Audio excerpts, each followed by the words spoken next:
নমস্কার বন্ধুরা, প্রিয়াঙ্কা কিচেনে আপনাদের স্বাগত। তো মোমো বলতে গেলে সবারই একটা প্রিয় খাবার।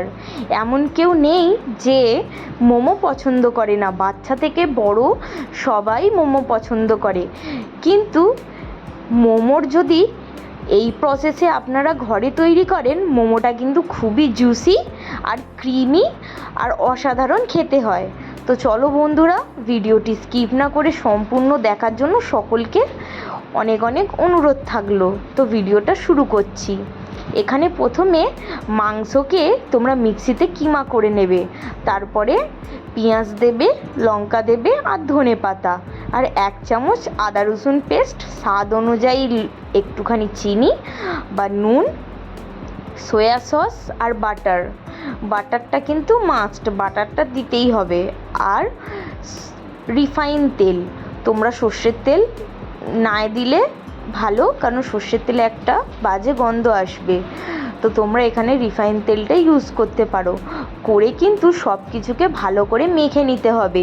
তোমাদের কাছে যদি ক্রিম থাকে তোমরা এখানে ক্রিমও ব্যবহার করতে পারো, টেস্টটা কিন্তু খুবই ভালো আসে। আমি এখানে ক্যামেরায় দেখাতে পারিনি, কিন্তু আমি এখানে অল্প ক্রিম দিয়েও ভালো করে মেখে নিয়েছিলাম। দেখো এখানে আমি আটা মেখে 30 মিনিটের মতো রেখে দিয়েছিলাম। নর্মাল আটাই তোমরা মাখতে পারো আর ছোট ছোট লেচি করে নেবে। এখানে দেখো বন্ধুরা, আমি অনেক রকম আকৃতি দিয়েছি। তোমাদের যেইটা সুবিধা হয় বা যেইটা তোমাদের কাছে সহজ লাগে তোমরা সেই পদ্ধতিতে কিন্তু এই মোমোগুলো করে নিতে পারো। এই প্রসেসে মোমোগুলো করলে কিন্তু মোমোগুলো খুবই জুসি লাগে।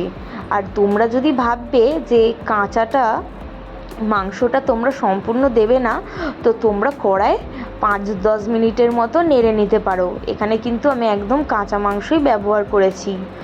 এতে কিন্তু মোমোটা খুবই জুসি হয় আর একটা বেশ ফ্লেভার লাগে। তোমরা যখন ভাপানোর পর মোমোটাকে ভেঙে খাবে, দেখবে ভেতর থেকে একটা জলের মতো জিনিস বেরাচ্ছে, আর খেতে কিন্তু দারুণ জুসি।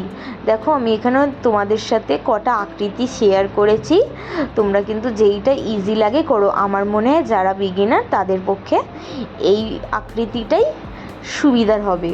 তো তোমাদের কোন আকৃতিটা বেশি ভালো লেগেছে আমাকে কিন্তু অবশ্যই কমেন্টে জানাবেন।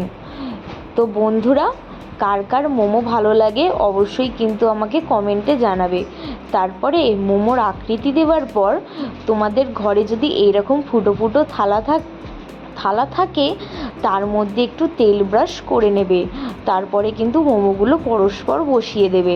তেল ব্রাশ করে নিলে কি হয়, ভাপানোর পর কিন্তু মোমোগুলো লেগে যায় না, খুবই সুবিধা হয় তেলটা ব্রাশ করে নিলে। ব্যাস, তোমরা সব ভালো করে সাজিয়ে নিয়ে একটা কড়ার মধ্যে জল গরম করতে দিয়ে এই মোমোগুলো বসিয়ে দিতে পারো। এটা কিন্তু আমি 20 থেকে 25 মিনিট রেখেছিলাম, কারণ এখানে আমি কাঁচা মাংস ব্যবহার করেছি। তোমরা যদি মাংসটাকে আগে নেড়ে নাও তাহলে তোমরা 15 মিনিট রাখতে পারো। তো বন্ধুরা, আমাদের চিকেন মোমো একদম রেডি। তো বন্ধুরা, ভিডিওটি কেমন লাগলো অবশ্যই কমেন্টে জানাবেন। পরের ভিডিওতে আবার দেখা হচ্ছে। চ্যানেলটি সাবস্ক্রাইব করে পাশে থাকবেন। Bye bye.